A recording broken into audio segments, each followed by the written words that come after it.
Hi, Blaine. I've just been for my injections, and the stem cell nurse came over to me and said she'd spoken to my doctor, Richard Ducey, and he said that there isn't any clinical trials that he knows of that will take me on because I've already had a stem cell transplant. I get the feeling he hasn't looked much. He just knows that there isn't anything much out there that they do clinical trials when you've already had a stem cell transplant. I'm sure I found one that did, and I can't remember where I saw it. So hi Chris, hi Larry. Yeah, so I sort of feel like they've given up on me and they're just amusing me giving these injections, because he's come into the haematology day stay twice and he's just totally ignored me. And I told them that I've had a pain in my back and the doctors are too busy to see me. So it's a bit disheartening.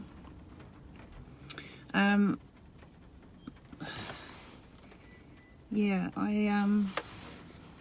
it's really hard because I guess I don't know what else to do.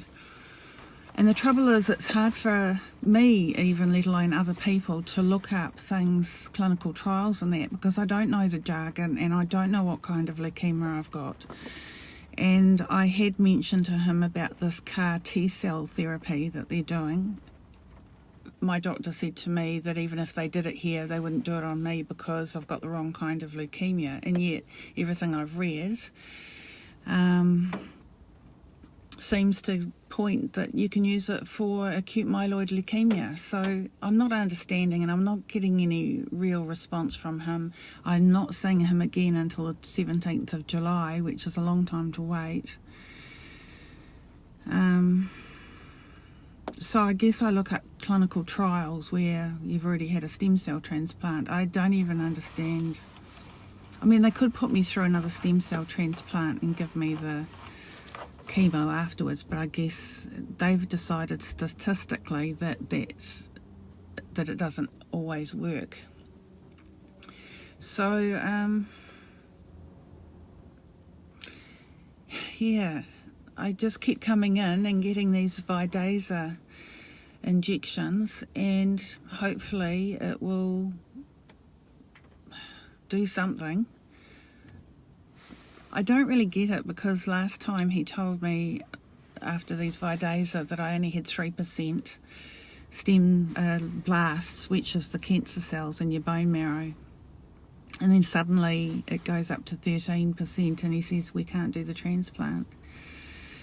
I do need to get another opinion, I think. There's something going on, and I just get a feeling there's something else going on. Thank you very much to all the people who have contributed to that Give a Little page.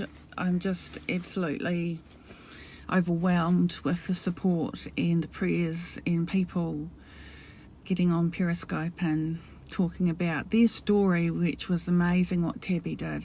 It's gosh, what she's been through. And oh, please just know that I'm just absolutely just blown away by the support and care, and thank you so much. Yeah, it's disheartening at times. Yeah, I've been a bit low mood lately, but yeah, it's hard. And so there's a scope that a woman does called Go To Kitchens, which I'm going to get in touch with her so I know what things to eat. And there was another one which I wrote down. Just trying to remember the name of it. It looked really good, and they nutritional solutions, and it's round by you, Blaine, in a place called it starts with an L. It's not far from Utah, Salt Lake City. So they're nutrition consultants. They work with AML, specialising in blood cancer nutrition, harnessing the power of your diet against cancer for more targeted diagnosis to help create an anti-cancer body environment. So I'll write to them and send them my information so that I can work on the food aspect of it and supplements, because they know what you can take while you're taking certain kinds of chemo.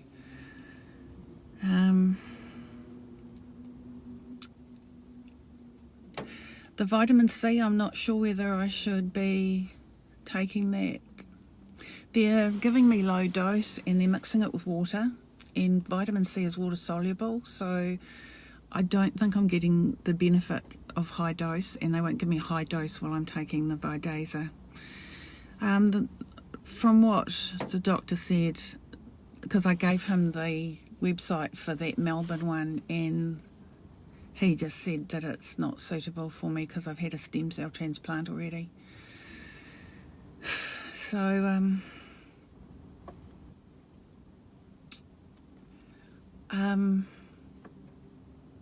I guess I start searching for clinical trials and I'm sure I saw one. There is a guy that's working at North Shore Hospital that I might get in touch with, because he put someone else on a clinical trial and this guy's still alive. I saw a North and South magazine article on it. But it's really hard for you guys to have a look when I don't even know what I'm looking for. And I said that to the nurse. I said, I don't know the jargon and I don't know the biological background to it, where he does, and I don't think he's given it much look, actually. So I don't know how I get around that unless I go to see this other guy on the North Shore and see what he says. So yeah, I'll go see him. And I guess I need to get hold of some doctors in the United States that do this and get some opinion, but honestly I don't know where to start. There's so many people that do clinical trials. Yeah, I did ask for the hospital. He said if I did find somewhere that he would give them all the information that they needed, but I should actually ask for it anyway. And then what do I do with them? I still feel a bit lost. Yeah, I'll ask them tomorrow, tell them I want them. But even then, it's understanding what they're saying.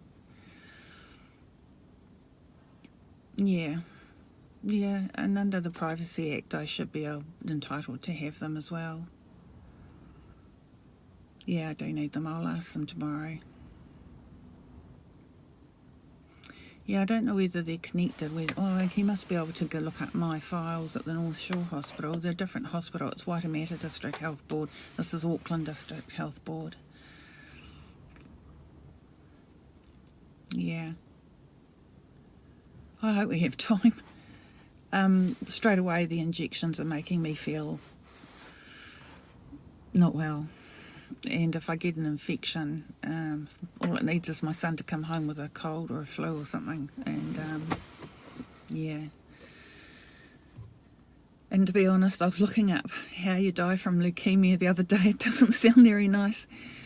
I shouldn't probably be looking at those things.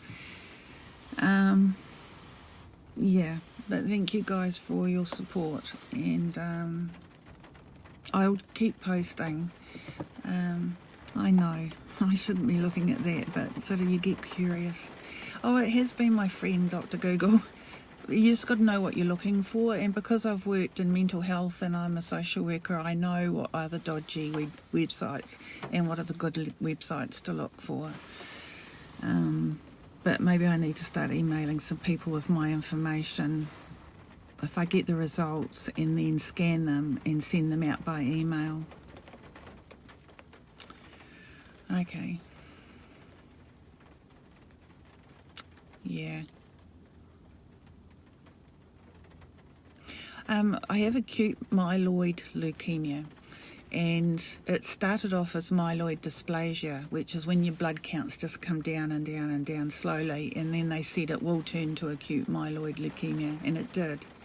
So I had a stem cell transplant, and I was in remission for 3 years, 3.5 years actually. And the only thing that made my bloods were really good, and they dropped within a week, because in June 2017 I had a flu vaccination, which I probably shouldn't have had. They advised me to. And then I had a cortisone injection given to me by a doctor because my ankle was swollen. And I didn't realise that cortisone injections can suppress your immune system. I mean, they knew that I had had a stem cell transplant anyway. And then another different doctor at the hospital here gave me another cortisone injection for a bursa in my hip. So, of course, that suppressed my immune system more. And then Mum got really sick, and then she died. This is all in a month.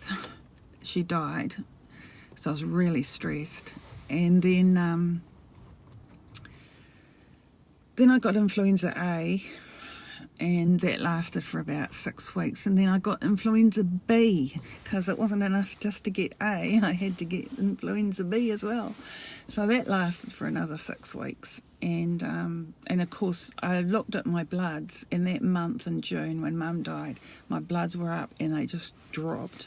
And when I said to the doctor here that that's what happened and that I'd had the cortisone injections, he said, oh, that wouldn't have caused it. And I don't believe that. I think environment and circumstances can stress you and suppress your immune system, which lets the cancer come back again. So, yeah, scary stuff. So, I guess my next plan of attack is tomorrow, hopefully they'll get a doctor to look at me with regards to my back pain, and hopefully it's nothing to do with the leukemia, although it apparently can go into your spine. And as for my notes, demand it. Yes, I should demand my notes, and I won't leave until they give them to me, and I will shout. And thank you, Blaine. And then I'll start looking at places and sending my information out until someone responds, I guess. They say that even if my bloods go up, the leukemia could be still there, but the injections I'm getting now will make my bloods go down because it kills off the cancer cells and the healthy cells. But he seems to think it won't work because it didn't work last time, and that's why the cancer's back. But it did work for a while because the blasts were down to 3%. There's something not right, and I'm just wondering if they've just decided not to do it just because they decided not to do it. So that's me. I'm going to make myself a vegetable stir fry tonight. And I've been drinking matcha tea and matcha latte and ginger latte with soy milk. So I hope that's healthy. So I will scope again probably at the end of the week if I've got these, got some information, my medical records, and if people could just have a quick look up in their town or city over there to find out who does clinical trials, and if they do any clinical trials for someone who has had a stem cell transplant. Yeah, it's just really hard. The doctors, I guess it's their job. Maybe he's bored at it. He's been doing it since 2005. I shouldn't say that, he might be watching this one day. But I might get hold of a guy on the North Shore and ask him. I'm sure they know each other. I don't know whether I could afford it. I mean, if I did go over there and go through one of the clinical trials, I'd still need to have somewhere to stay and someone to come with me, because I don't imagine you get really weak, and you can't even get up. Like, I remember after the stem cell transplant, it took me all my time to get something to put it in the microwave, and then trying to get up again to get it out of the microwave. Your spare room can be ready. It would have to be a clinical trial in your area. Thank you though. Yeah, it's scary. I don't want to die. I'm only 56. Right. I'm not going to cry again on Periscope. I'm going to say goodbye. Leukemia is a blood cancer, and it's when your bone marrow stops making all the blood components like platelets, white blood cells, and sorry, I'm not thinking straight. And red blood cells, yeah, and so your bone marrow gets crowded out by all these, they call them blasts, the cancer cells are blasts, and your bone marrow gets filled with all these blasts. They likened it to teenagers having a party, and teenagers not going out and doing professional or jobs. They stay home partying, and then more and more come and party, and they don't grow up and go away from home. Yeah. So thank you guys for all your support. I really do appreciate it. And as I said, I'll scope towards the end of the week. And yeah, thank you. Yeah. The trouble is, when your cancer fills up your bone marrow and you've got no immune system, white blood cells to fight infection or fight viruses, that's what the danger, and that's what you die of. You either die of sepsis or you have a hemorrhage in one of your organs. Sounds really nice, doesn't it? And or pneumonia. That's the way you die. Yeah. Thank you. No, it doesn't turn into water. It just gets crowded out with cancer cells, and it stops making your red blood cells, white blood cells, and platelets. Platelets stop. Platelets make you clotting, so that when you cut yourself, it clots. But when there's no platelets, you bleed, and you can have a hemorrhage. Yeah, okay. I'm trying to stay hopeful. It's hard. But you guys have been great, really great. Really appreciate it. So I'm going to say goodbye, because, you know, you don't want to hear me repeat myself. So thank you guys. See you later.